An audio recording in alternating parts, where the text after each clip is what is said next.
Thank you very much, Mr. President. One of the protagonists of Leo Tolstoy's epic War and Peace is the iconic Russian general Mikhail Kutuzov. Kutuzov was brought out of retirement to be the commander-in-chief of Russian forces during Napoleon's invasion, and his unorthodox strategy confounded and frustrated his superiors and his underlings alike.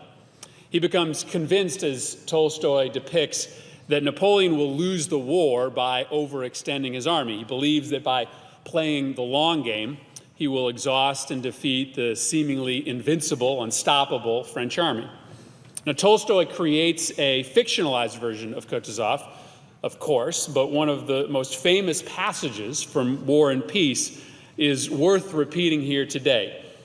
Speaking of those who doubt his strategy, Kutuzov says, "Patience and time are my warriors, my champions." Goes on to say, Kutuzov knew that an apple should not be plucked while it is green. It will fall of itself when ripe, but if picked unripe, the apple is spoiled, the tree is harmed, and your teeth are set on edge. Like an experienced sportsman, Kutuzov knew that the beast was wounded, and wounded as only the whole strength of Russia could have wounded it. Now, whether or not this famous general ever shared this exact sentiment, it's representative of a time when the Russians, better than anyone on earth, knew how to play the long game. Mr. President, how times have changed. Over the past few weeks, I've listened in agony to my Republican friends criticize the Obama administration for having no coherent policy regarding the current crisis in Ukraine.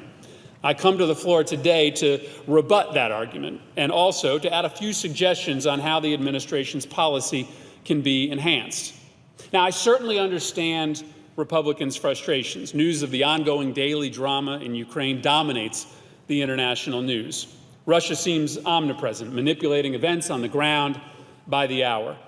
And there clearly has not been a proportional pound-for-pound response from the United States or the collective West. Now, this frustration is fed by memories of the Cold War, obsolete, even ancient memories, given how fast the world has changed since 1991. But the president's critics, fueled by these largely irrelevant memories, insist that when Russia acts, we must meet fire with fire, crippling unilateral sanctions immediately, lethal arms for the Ukrainian military, new missile capacity in Eastern Europe. The problem is that this is a strategy for 1964, not 2014. Russia simply doesn't matter to us in the same way that it used to. They are a secondary world power whose power is diminishing. Their demographics are catastrophic. Their economy can't survive the inevitable global energy revolution, and their endemic corruption is going to rot their society from the inside out. The invasions of Crimea and eastern Ukraine are signs of Russian weakness, Russian insecurity, not Russian strength. Last fall, two former Russian republics, Georgia and Moldova, refused Russian overtures to join their nascent economic union and inked preliminary agreements to join the European Union. Ukraine, at the last minute, bowed to Russian bullying and refused to ink the same deal, but it set off a series of events that pushed Russia's man in Kyiv out of office. In a panicked reaction, Russia invaded, and the consequences have been devastating. Russia's economy is in free fall, and nearly $70 billion of capital have left the country in just the last few months alone. No major institutional investors will touch Russia today with a 10-foot pole. To make matters worse, Russia's been kicked out of the G8 and generally has become an international pariah, not allowed at the table of major powers. Russia's increasingly isolated at the United Nations, and things are going to get even worse as the Europeans use this crisis as a wake-up call to move faster on plans to make themselves truly energy dependent of Russian energy and also to reinvigorate NATO. Now, in War and Peace, Kutuzov goes on to say this of his critics. He says, quote, "They want to run to see how they've wounded the beast. Wait and we shall see. Continual maneuvers, continual advances, what for? Only to distinguish themselves, as if fighting were fun. They're like children from whom one can't get any sensible account of what has happened because they all want to show us how well they can fight, but that's not what is needed now. Now, Mr. President, the story of War and Peace and the Russian-French War is, of course, not entirely a useful parallel to the current crisis in Ukraine or to the proper response of the United States. What is needed now is much more than just patience and time. But our response needs to be proportional to our nation's national security interests, not proportional to Russia's actions in their backyard. That's why the administration is right to strongly support this new Ukrainian government without overreacting in a way that could compromise our relationship with other nations or make the situation worse, not better, on the ground in Ukraine. So I want to take a few minutes this evening to lay out what a coherent, thoughtful approach to the crisis might look like and how, in fact, the actions of the Obama administration largely follow this pretty simple outline. First, as the Ukrainian Prime Minister Arseniy Yatsenyuk has been quick to tell visiting dignitaries, the most important help the United States can provide is economic assistance, conditioned on necessary reforms to show the Ukrainian people that a Western-oriented government can deliver prosperity to their country. Russia has effectively invented a new form of warfare that is based on gradual provocation, where Putin uses psychological methods, intimidation, bribery, and propaganda to undermine resistance so that firepower is rarely needed to get his way. But of course, these tactics only work on vulnerable countries with weak economies and a susceptibility to Russian overtures of economic overlordship and corruption. So the best way to repel Russian provocations is to strengthen the Ukrainian economy and its government institutions, both in the short and the long run. The $1 billion in loan guarantees authorized by Congress and the $17 billion loans approved by the IMF and brokered by the United States are an important part of that process. And the conditions imposed, which include a floating exchange rate, steep increases in gas tariffs, and budget reductions over the next several years, they represent some of the toughest medicine that is necessary to get Ukraine back on its feet. The United States hasn't sat on the sidelines when it comes to economic aid to the Ukraine. We have led from day one, and the results are impossible to deny. Second, let's recognize what military assistance makes sense and what military assistance does not make sense. It makes sense to shore up our treaty obligations in Eastern and Central Europe by positioning more troops in places like the Baltics and Poland and Romania. Just in case the Russians were thinking of trying to use these types of destabilizing tactics in NATO countries, make them think twice. But remember that Ukraine is not a NATO ally. We have no obligation to defend their sovereignty.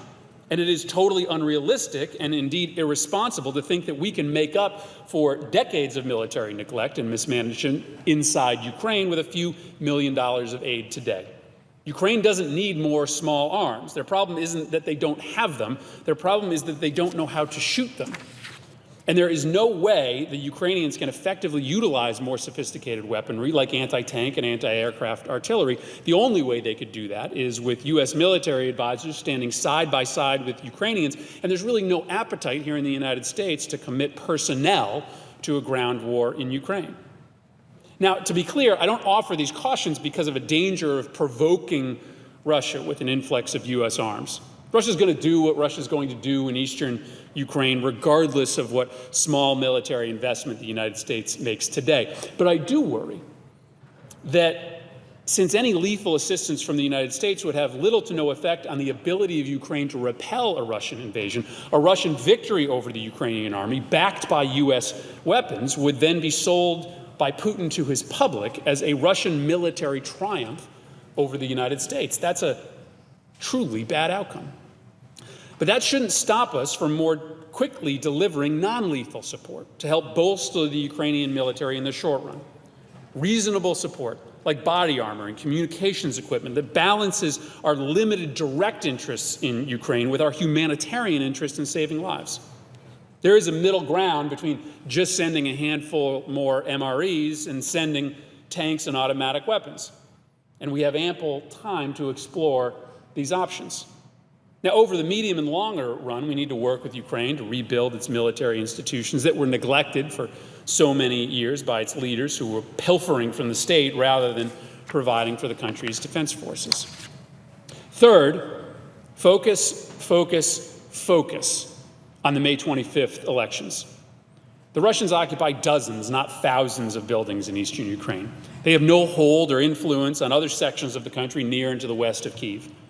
As part of the international effort, the United States has committed millions of dollars and thousands of hours of manpower into making sure that the May 25th election is held in a free and a fair manner. Now, the Russians are likely going to do everything possible, everything within their power, to stop this election from coming off. As of today, they effectively have no straw man in the race. And so more likely than not, the result will be a victory for a free, whole, sovereign Ukraine and a damaging blow to Russia's claims that Ukraine can't govern itself. Now, our State Department representatives in Ukraine are working feverishly to help Ukraine conduct this election. We have helped deploy unprecedented resources from the OSCE to make sure that Russia cannot dislodge this election from occurring. That's American leadership happening right now on the ground in Ukraine. Fourth, let's be crystal clear on what will lead to the next logical level of U.S. sanctions, which would be industry-wide sectoral sanctions against the Russian economy. Now, we've moved deliberately so far because wisely President Obama has desired to move in relative concert with our European allies. But I think it's increasingly clear to me and to many others that Europe is simply not prepared to move at the pace necessary to send a strong message to Russia about the consequences of their continued aggression.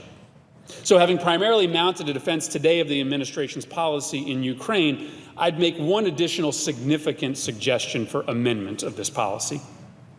I believe that the highest levels of American foreign policy leadership, from the president to the vice president to the secretary of state, should make it clear today to Russia that if the May 25th elections do not occur in a free and fair manner, we will hold Russia and only Russia responsible. Because if not for their interference, there can be no explanation for why these elections could not come off properly. Further, we should make it clear that if the May 25th election is not allowed by Russia to be conducted according to OSCE electoral standards, the United States will immediately impose sectoral sanctions on the most important Russian industries, including but not limited to the Russian banking, energy, and raw materials sectors. Now, hopefully, significant Russian interference in the elections would prompt Europe to act with us in order to protect our most important democratic values. But we can't wait for them any longer. Let's make it totally, completely, unequivocally clear today that if the May 25th election doesn't occur in proper fashion, the United States will move towards industry-level sanctions against Russia. Now, this is, and this can be, a coherent, thoughtful U.S. strategy toward the crisis in Ukraine. Support Ukraine economically, strengthen NATO. Don't overreact with reckless military aid to the Ukrainians. Do everything possible to make the May 25th elections a success. Be clearer than current policy on what will trigger sectoral sanctions by the United States, and then act if Russia doesn't listen. Now, I get it that this isn't all that my Republican colleagues desire when it comes to U.S. policy toward Ukraine. But overreacting to this crisis is just as bad, if not worse, than doing nothing. I was in Kyiv at the very beginning, standing on stage at the Maidan with Senator McCain, urging the Ukrainian people to demand more from their government. I was here advocating for a robust U.S. response to support these protesters. I believed, as I still believe, that the United States should be playing an active role in this crisis. And I was making the argument before anyone else was in this chamber. But this isn't the Cold War. This is a fight in Russia's backyard. And the cold, hard reality is that the stakes are just simply greater for Moscow than they are for us. And the world is no longer organized around who's with the United States and who's with Russia. The foundational paradigms of global security now are about who has nuclear weapons and who doesn't, who's allied with the Shia and who's allied with the Sunni. Where are the Islamist terrorists organizing and who's helping them? Now, I don't mean to say that unchecked Russian military action doesn't have global consequences. It does. China, for instance, is certainly watching to see if nations pay a price when they reset their borders through aggression rather than through diplomacy. But we ultimately won the Cold War, Mr. President, by playing the long game. We knew that if we held true to democratic and free market values, the world would notice that an alliance with us was far more beneficial than an alliance with the Soviet Union. That, in fact, is the very reason for this current crisis. The Ukrainian people revolted because they saw the value of Western economic and political orientation. We didn't need to use intimidation or bribery or little green men. We just showed them that our stuff is better. And of course, the irony is that the Russians used to be the kings of the long game. Kutuzov let Napoleon march into Moscow, after clearing out the city and only leaving about 10,000 people behind. He strung out the French army and left it ultimately helpless. Now, we don't have to resort to these drastic tactics of this old savvy Russian general. There are actions that we can take and have taken to support Ukraine and send a message to Russia. But we shouldn't overinflate our national security interests in this crisis. We simply do not need to win every battle to win the war. And this body, the United States Senate, built by our founding fathers to see and play the long game for America, should understand that fact. We aren't the Russians in 1812. We must engage in a robust policy towards Ukraine that is much more than simply time and patience. But that doesn't mean there aren't some important lessons to be learned. I yield the floor.